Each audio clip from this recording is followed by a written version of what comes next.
यवतमाल में देवधरी गांव के आदिवासी किसान भूरबा कोवे की जमीन आदिवासी विकास मंत्री अशोक उइके पर जबरदस्ती हड़पने का आरोप लगा है। उनके कथित निर्देश पर ठेकेदारों ने किसान की फसल नष्ट की और मारपीट की। पालोडी आश्रम स्कूल में अनुबंधित शिक्षक द्वारा छात्राओं के शोषण की शिकायत के बावजूद कार्रवाई नहीं हुई है।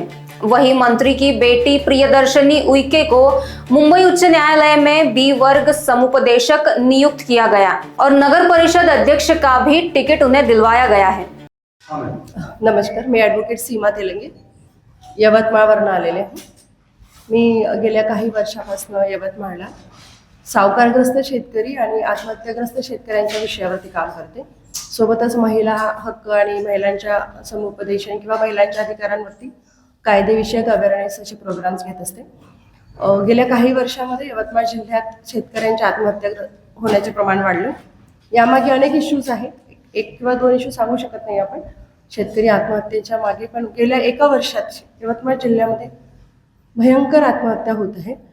पण या मागची काही पार्श्वभूमी अनेक वर्षापासून असेल, पण मागच्या काही दिवसांमध्ये एक दोन प्रकरणं माझ्या फार प्रकर्षाने लक्षात आली की जी धनदांडगी लोक यवतमाळ शहरातली म्हणा किंवा राजकारणी लोक म्हणा मोठ्या प्रमाणात शेतकऱ्यांची जमीन हडपण्याचं काम करतात।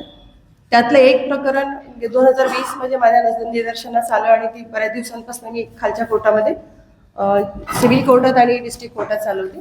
प्रेस नोटमध्ये मी तुम्हाला सविस्तर डिटेल दिलेलं आहे त्या केसबद्दल, बट काही डॉक्युमेंट्स पण प्रोव्हाइड केलेले आहेत की जेणेकरून तुम्हालाही त्या आधारे जरा रिलायबल असं काही माहिती कायदेशीर मिळू शकेल या अनुषंगाने दिलेली आहे। 2020 मध्ये बिरसा मुंडा सुतगिरणीच्या नावाखाली एक भूरबा कोवे नावाच्या कोलाम समाजाच्या देवधरी इथल्या शेतकऱ्याची जमीन आमच्या इथले आमदार, तेव्हा तर आमदार होते, आता तर ते मंत्रीच झाले, अशोकरावजी उइके हे आदिवासी विकास मंत्री आहेत आणि जमीन पण कोलाम समाजाची, ते पण आदिवासीच आहेत। त्यांची जमीन त्यांनी हडप केली आणि त्यावर सुतगिरणीचं उद्घाटन घेतलं। उभ्या पिकामध्ये जेसीबी टाकले। काही दिवस त्या लोकांना कोणाचा आधार मिळाला नाही। मग त्यानंतर ते माझ्याकडे आले की ताई, शेतकऱ्यांच्या प्रश्नावर तुम्ही काम करताना आमची अशी परिस्थिती झाली आहे। मग आम्ही सखोल त्याची माहिती काढली। माहिती काढल्यानंतर मला असं कळलं की भूरबा कोवे नावाचे एक कोलाम समाजाचा माणूस 1951 पासून शेतीवैती करत होता। त्याचे डॉक्युमेंट्स मी तुम्हाला प्रोव्हाइड केलेले, त्यामध्ये तुम्हाला स्पेसिफिकली मेन्शन केलेलं दिसेल की 51 पासून भूरबा कोवेला ही जमीन वहिवाटदारीने मिळालेली होती। एक देशमुख कुटुंबियांची जमीन होती, फार जुनी जमीन, पण ती कुळवहिवाटीमध्ये त्यांना मिळाली आणि अतिशय अशिक्षित कुटुंब आहेत, म्हणजे खूप गरीब लोक आहेत ते, त्यांची 2 वेळची जेवायची सोय राहणार नाही अशी लोक आहेत।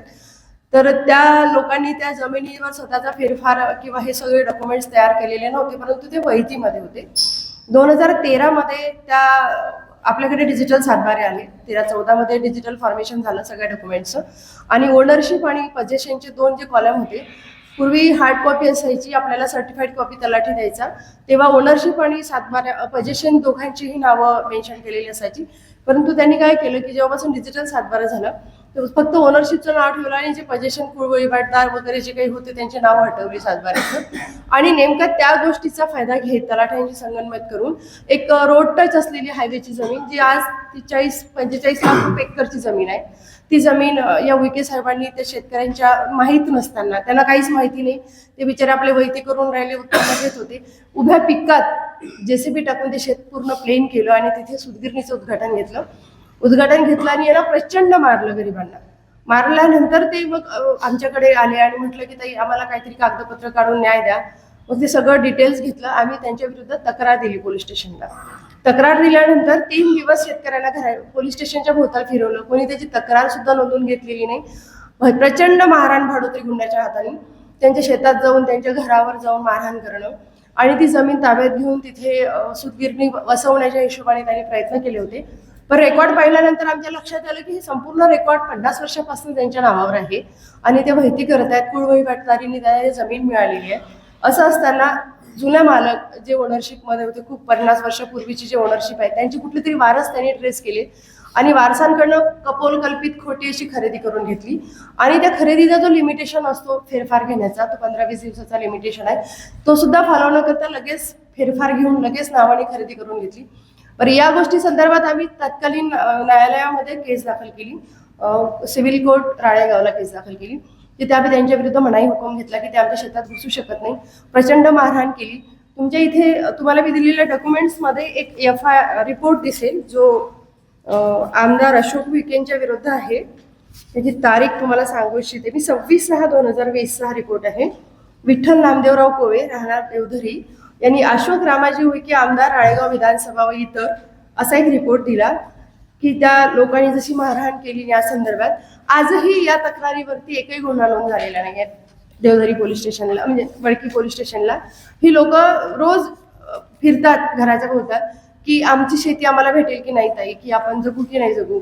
आणि यांनी इतक्या मोठ्या प्रमाणामध्ये सगळी सेटिंग लावलेली अधिकाऱ्यांची आणि कर्मचाऱ्यांची.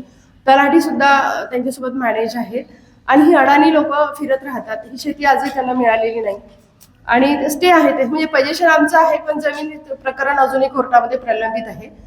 पण या सगळ्या प्रकारामध्ये आम्हाला हे म्हणायचं होतं की तुम्हाला जर कुठला व्यवसाय द्यायचा आहे आदिवासी विभागामध्ये, मी राळेगाव विधानसभा मतदारसंघातली आहे, तर तुम्ही व्यवसाय देण्यासाठी एखाद्या गरीब आदिवासीचं 2 वेळचं अन्न किंवा 2 वेळची रोजीरोटी तुम्ही गमावून स्वतःसाठी व्यवसाय उभा करू शकत नाही किंवा त्या भरोशावर तुम्ही राजकारण करू शकत नाही. तुम्हाला असंख्य जमिनी भेटल्या असत्या. तर हा झाला विषय एक त्या शेतीच्या संदर्भातला की त्यांनी ज्या पद्धतीने ती जमीन हडप करण्याचा प्रयत्न केला आणि तिथे त्याचे डॉक्युमेंट्स माझ्याकडे असे असंख्य प्रकरण आहेत. तर मी ज्याचे डॉक्युमेंट्स आहेत त्याच्या आधारे बोलते. दुसरी गोष्ट की राळेगाव यवतमाळ, म्हणजे मी यवतमाळबद्दल बोले, तो इशू महाराष्ट्राचा आहे पूर्ण शाळेचा. आदिवासी आश्रमशाळा आहे. ज्या आदिवासी आश्रमशाळेमध्ये कंत्राटी कर्मचाऱ्यांच्या भरत्या केल्या, शिक्षकांच्या भरत्या केल्या कंत्राटी, स्पोर्ट टीचर म्हणून त्यांनी कंत्राटी भरले, सोबत चौकीदार कंत्राटी भरले. आता कंत्राटी चौकीदार निवासी आश्रमशाळेला असावीत का, ही एक मोठा प्रश्न आहे. कारण जिथे आदिवासींच्या मुली असतात, म्हणजे अल्पवयीन म्हणा किंवा वयात आलेल्या मुली असतात 10वी पर्यंतच्या 7वी पर्यंतच्या, तर या मुलींच्या ठिकाणी रात्री चौकीदारीसाठी असणारी लोक एक तर ती पूर्ण वेळ असायला पाहिजे कारण ती जबाबदार राहतील. यांनी कंत्राटी लोक भरली आणि कंत्राटी शिक्षक भरले, स्पोर्ट टीचर, आणि त्यांनी त्या मुलींचं शोषण केलं. बरं, त्या मुलींनी वारंवार तक्रारी केल्या डिपार्टमेंटकडे, महिला आयोगाकडे नाही केली. त्यांनी पहिली तक्रार केली त्यांच्या तिथल्या वॉर्डन आहे इंगोले मॅडम, त्यांना तक्रार केली आणि मग त्या मॅडमनी ती तक्रार HMला कळवली. कारण तिथे फक्त 2च परमनंट पदं होती गव्हर्नमेंटची, एक मॅडम वॉर्डन मॅडम आणि एक HM, आणि बाकी सगळे कंत्राटी भरलेले शाळेमध्ये. तर त्या HMने ती बातमी दाबून ठेवली आणि कंटिन्यू मुलींचं शोषण चालू राहिलं. अनेक दिवस मुलींनी ती तक्रार सांगूनही कोणी काही जबाबदारी घेत नाही, म्हणून मुलींनी परत PO ऑफिसला त्याची माहिती दिली की आमच्यावर अशा पद्धतीने अत्याचार होत आहे. त्या मुली PO ऑफिसला गेल्या. PO साहेबांना ते कळवलं, मुलींच्या सह्या आहेत, त्याचं डिटेल्स मी तुम्हाला दिलेलं आहे की आमच्यासोबत इथे गैरव्यवहार होत आहे किंवा आमच्यासोबत आम्हाला चांगली वागणूक देत नाही आहे किंवा आम्हाला ज्या पद्धतीने त्या शाळेमध्ये वर्तणूक असायला पाहिजे ती मिळत नाही आहे. तर अशा वेळेस त्यांनी त्या शिक्षकाला काढण्याऐवजी त्या ज्या मॅडम होत्या ज्या त्या मुलींच्या बाजूनी बोलत होत्या त्यांनाच ट्रान्सफर करून टाकली आणि त्यांना सस्पेंड करून टाकलं. बरं, सस्पेंड नंतर केलं, आधी ट्रान्सफर करून टाकली आणि तरीही प्रकरण दबण्याचा प्रयत्न केला. आणि मग पॅरेंट्सला असं वाटलं आदिवासी मुलींच्या वडिलांना की आपल्या मुलींच्या आयुष्यासोबत खेळ होत आहे. तर त्यांनी त्या शाळेचे मुलींचे व्हिडिओज व्हायरल केले, सोशल मीडियावरती तुम्ही पाहिले असतील. आदिवासी विकास मंत्र्यांना फार वाईट वाटलं की माझ्या डिपार्टमेंटचे व्हिडिओज व्हायरल झाले, आमची बदनामी झाली, आणि असं करून मग त्यांनी त्या वॉर्डनला सस्पेंड करून टाकलं. आणि जी आरोपी होती मूळ, ज्यांच्यावर आरोप होता शोषण केल्याचा, त्यांना कायम पदावर ठेवलं बरेच दिवस. मग त्यानंतर त्याची सगळ्या सोशल माध्यमांनी दखल घेतली आणि मग नंतर यांच्या लक्षात आलं की पोक्सो अंतर्गत गुन्हा होत आहे हा.